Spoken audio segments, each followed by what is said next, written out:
Hey everybody, I want to show you all this Olight Marauder 2, also known as the M2. This light has been getting used every single night ever since I got it in the sale. I've enjoyed it, I've appreciated it. I used to go outside with two lights. I would carry a flood and a thrower to be able to see off in the distance and also flood out the yard. And now I can carry one light and get everything done that I need to get done, and it's been really helpful. I recommend getting one if you can find one on sale. I don't recommend getting one retail, just being honest with you, but at a sale price it's been worth it to me because I'm pretty much carrying two lights in one, and I like that. Let's go over this thing and check it out. We'll start back here. On the back you have a little charging port, USB Type-C. I like how they tuck it away with that right there. No rubber thingies to pull it off and eventually break and things like that. It's all right there behind that twist open type thing. There's your battery capacity and input output ratings. You can use this as a power bank if you want to, so you can charge a phone. That's pretty handy. There is a charging cable and a block included. There's a fast charging block and charging cable. Comes with this little charging block there. And I've been storing this thing when I'm jumping in the RV or we're going camping or something like that. I've got it in this little case right here, and that's a JBL Flip 3 or Flip 4 case that it fits in very nicely. Tucks away. So that's helpful. Moving right along, it's got a little lanyard hole that pops up. There's your switch to go from flood and throw. You have a selector switch here, so if this thing sits for a little bit, it goes into lockout mode. It's locked out right now. In order to bring it out of lockout, you have to turn that switch there a quarter of a way. Now see how the battery indicator came on? That lets you know that you just unlocked it. Now we can turn it on. In order to turn the brightness setting up, you then start turning that selector, which is a pretty nice feature. I do like that. The only thing that I haven't been crazy about is if you go to turbo. So now it's on turbo. See the selector, the brightness setting just went to turbo. To bring it back down, it doesn't remember where it was. It always comes back to about halfway. So say I'm outside and I've got it on the lowest setting. I go to turbo and I double press again. It doesn't do like some lights where it has memory and comes back to the lowest setting. It goes back to medium power. I'm not crazy about that. That's the only thing that I haven't been real crazy about so far. There's another thing that I want to show y'all. So here's the front. Everybody's kind of tore up about the beam. It's square. I'll show y'all at night and you'll see what I'm talking about. People are pretty tore up about it, but hey, it's light. I don't really care about the shape of the light. I wasn't too tore up about it myself. You see that right there? That is a light receiving little module. It is a safety feature, so when you have the light on and you get it too close to something, it turns itself down. So we'll turn it up, and sometimes it even picks up so much ambient light outside that it won't even turn up. It won't do this at night, but in the daytime, that light receiving module, see how it's in turbo and it brought itself down as soon as I put my hand in front of it? It receives light and puts itself in safety mode to where it won't turn up. It won't go up to turbo right now when it's on. I've got it on flood. I just switched it back to flood. That's a good feature to have. I mean, I'm putting it in this hard case right here, and suppose it got mashed hard enough to turn it on, it's not going to burn the case up. At the same time, I kind of like having control of the light and the lockouts and all such as that. So I've kind of been disappointed in having that little feature right there at times, especially if I'm trying to check this thing out in the daytime and do stuff with it. No issues at night because I'm not trying to put it on right in front of anything, but if I want to crank this thing up and leave it up, I can't do it because of that little sensor. Maybe a good thing to have for some folks, but it has been aggravating for me at times, because see, here it is, like I said, in the daytime, and I'm turning this thing on and it turns itself down. You cannot have it turned up past those two little notches right there. Since we're out here in daytime, I'd have to go inside and go into a darker environment in order for it to turn up higher. That's only on flood.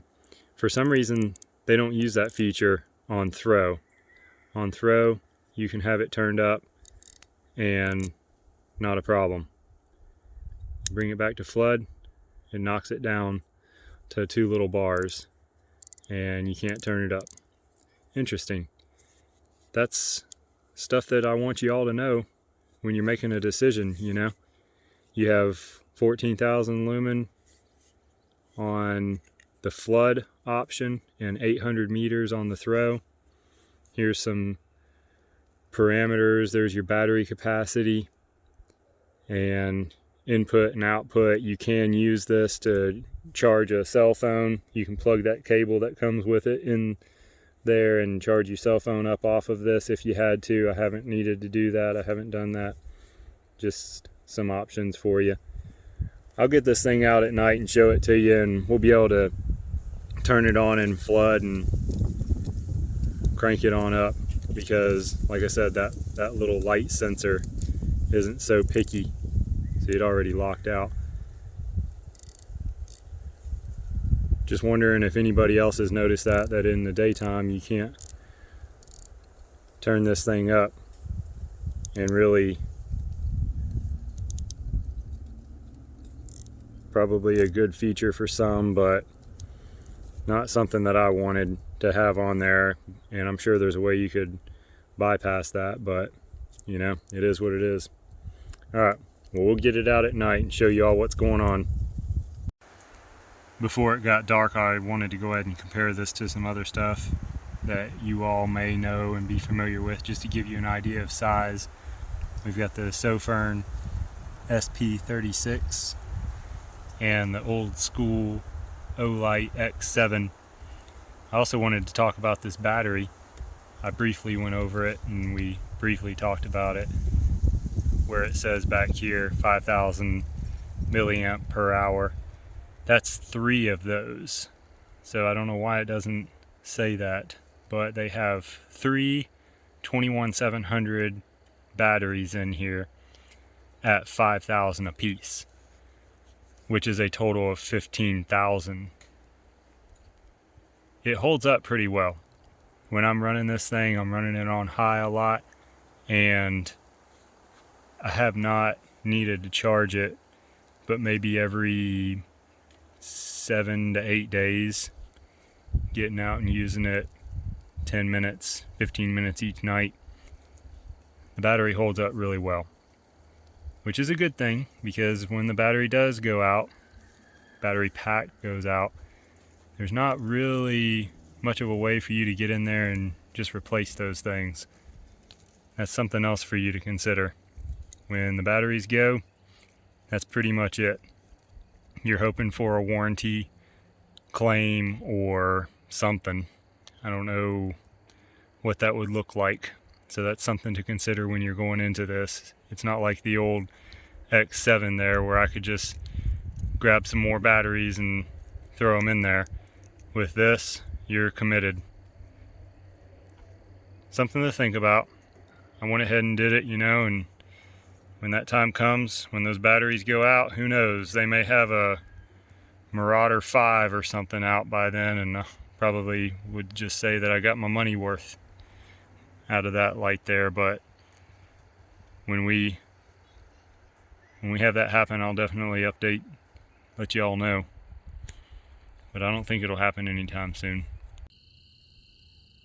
Alright, I'm kind of pushing the limits here. It's not completely dark, but it's gotten dark enough to where I can show you all what's going on with this thing.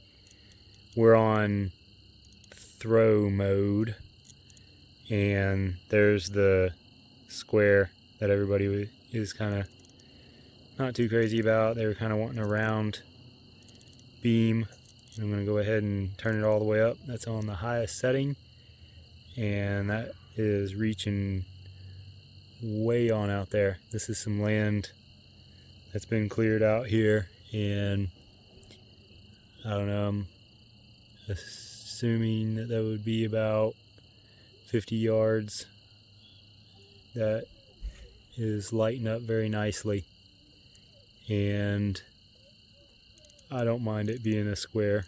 It shines up and lights up what I'm looking at and what I'm looking for. This is going to be flood, and we're hitting that up on the highest setting, and man, that's bright. You can see all that crazy pollen, and it just lights up everything. It's like daylight. When I was setting up my phone camera, when I hit this up, it put it in daytime portrait mode, whereas before I turned it on, it was in nighttime mode.